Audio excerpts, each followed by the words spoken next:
ಇವತ್ತು ಏನ್ ಮಾಡ್ತಾ ಇದ್ದಾರೆ, ಆನಂದ ತಿಳ್ತುಂಬಂತಹ ನವಲಖ ಅಂತಹ ಅನೇಕ ಪ್ರಜ್ಞಾವಂತ ದಲಿತರು, ಮುಸಲ್ಮಾನರು, ಹಿಂದುಳಿದವರು, ಅಲ್ಪಸಂಖ್ಯಾತರು ಯಾರು ಈ ಪ್ರಭುತ್ವ ವಿರೋಧಿ, ಸಂವಿಧಾನ ವಿರೋಧಿ ಹೋರಾಟಗಳನ್ನು ರೂಪಿಸ್ತಾರೋ, ಇವುಗಳ ವಿರುದ್ಧ ಹೋರಾಟ ಮಾಡಿದ್ರು, ಅವರನ್ನ ನಗರದ ನಕ್ಸಲೀಯರು ಎಂದು ಅಣೆಪಟ್ಟಿ ಕಟ್ಟಿ ದೇಶದ್ರೋಹಿಗಳು ಎಂದು ಅವ್ರನ್ನ ಕರೆದು ಅವರನ್ನ ಇವತ್ತು ಬಂಧನಕ್ಕೆ ಗುರಿಪಡಿಸತಕ್ಕಂತ ಸಂಚು ಇವತ್ತು ನಡೀತಾ ಇದೆ.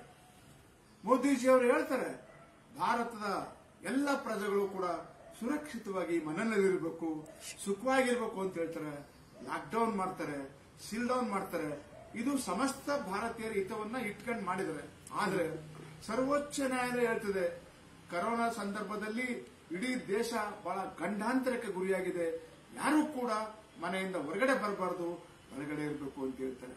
ಆದ್ರೆ ಇವತ್ತು ನವಲಖಾಂತ್ ಅವರು, ತೇಲ್ತುಂಬಡೆ ಅಂತವರು, ಅನೇಕ ಜನ ಜೆಎನ್ಯು ವಿಶ್ವವಿದ್ಯಾಲಯದ ವಿದ್ಯಾರ್ಥಿಗಳು, ಅಲ್ಪಸಂಖ್ಯಾತ ಸಮುದಾಯಕ್ಕೆ ಸೇರಿದಂತಹ ನಮ್ಮ ತಾಯಂದಿರು, ಸಹೋದರರು, ಅಕ್ಕ ತಂಗಿರು, ಅಣ್ಣ ತಮ್ಮಂದಿರನ್ನ ಇವತ್ತು ಸುಳ್ಳು ಮೊಕದ್ದಮೆಗಳ ಆಧಾರದ ಮೇಲೆ ಬಂಧಿಸಿ ಅವರನ್ನ ನ್ಯಾಯಾಂಗ ಬಂಧನಕ್ಕೆ ಅರ್ಥಾತ್ ಜೈಲಿಗೆ ತಳ್ಳಿ ಇವತ್ತು ಅವರ ಜೀವಗಳ ಮೇಲೆ ಚೆಲ್ಲಾಟ ಸವಾರಿ ಮಾಡ್ತಾ ಇದ್ದಾರೆ.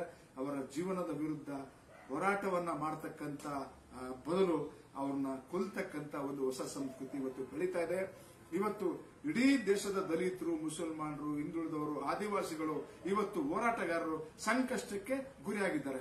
ಮೊನ್ನೆ 8 ಪ್ರಮುಖ ರಾಜಕೀಯ ಪಕ್ಷಗಳು ರಾಷ್ಟ್ರಪತಿಯವರಿಗೆ ಮನವಿಯನ್ನು ಸಲ್ಲಿಸಿ ಈ ಅಕ್ರಮ ಗೃಹ ಬಂಧನ ಅಥವಾ ನ್ಯಾಯಾಂಗ ಬಂಧನ ಅಥವಾ ಜೈಲಿಗೆ ತಳ್ತಕ್ಕಂತ ಪ್ರವೃತ್ತಿಗೆ ಕಡಿವಾಣ ಹಾಕಬೇಕು. ಇವರು ದೇಶ ವಿರೋಧಿಗಳಲ್ಲ, ಇವರು ದೇಶಭಕ್ತರು.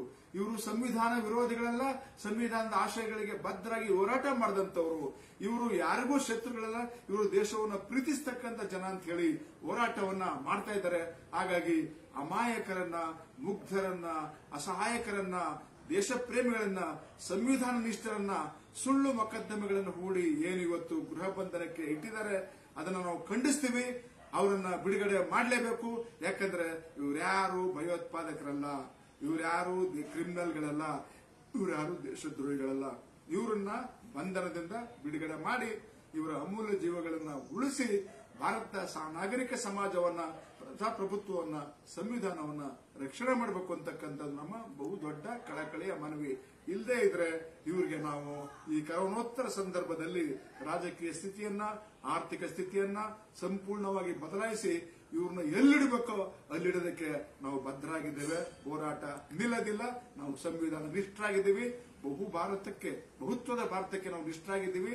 ಇವರು ಜಾತಿ ಕಡೆಕ್ಕಿಂತ ಮೊದಲು ತಾವಾಗಿ ಒಳ್ಳೆ ಬುದ್ಧಿವಂತಿಕೆಯಿಂದ, ಪ್ರಜ್ಞಾವಂತಿಕೆಯಿಂದ ಸೂಕ್ತ ಕ್ರಮ ಕೈಗೊಳ್ಳಬೇಕು. ಇಡೀ ದೇಶದ ಜನರ ಜೀವ ಸಮಾನ ಮತ್ತು ಮುಖ್ಯ ಅಂತಕ್ಕಂಥ ಒಂದು ಸತ್ಯಕ್ಕೆ ಶರಣಾಗಿ ಈ ಅಮಾಯಕರನ್ನ, ಹೋರಾಟಗಾರನ ಬಂಧನದ ಮೊದಲು ಬಿಡುಗಡೆ ಮಾಡಬೇಕು. ಇದು ನಮ್ಮ ಅತ್ಯಂತ ಅಹಿಂಸಾತ್ಮಕವಾದ, ಸಂವಿಧಾನಬದ್ಧವಾದ ಕಳಕಳಿಯ ಮನವಿ.